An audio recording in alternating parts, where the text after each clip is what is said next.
Regardons ensemble les modifications qui ont été apportées à Sophie dans la version 2.39.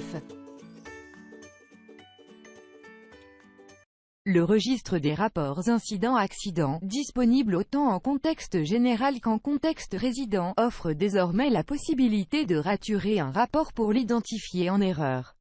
Seuls les utilisateurs avec le privilège de suppression ont accès à cette fonctionnalité. Le bouton suppression apparaîtra sur la ligne correspondante selon le privilège de l'utilisateur.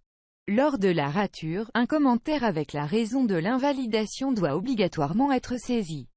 Un rapport incident-accident invalidé apparaît raturé dans le registre des incidents-accidents, et ne peut plus être modifié ou imprimé par la suite. Il peut cependant être consulté à l'aide du bouton « Loupe » où les informations de la rature sont affichées en rouge en haut du formulaire. Pour afficher ou non les raturés, le nouveau filtre « Inclure les documents invalidés » doit être actif.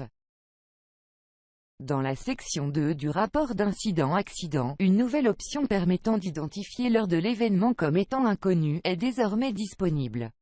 Lorsque cette option est sélectionnée, aucune valeur ne peut être inscrite dans les champs « heure » et « minute ».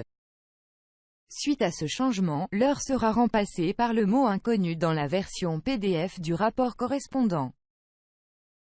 Toujours dans le rapport incident-accident, les champs de « commentaires » disponibles aux sections 2, 4 et 5 acceptent désormais jusqu'à 500 caractères. Ces derniers étaient limités à 100 auparavant.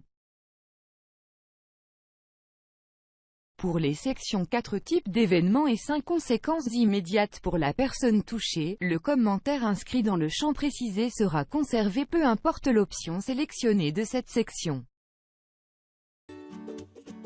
Et bien voilà, c'est tout pour les notes de version Sophie 2.39.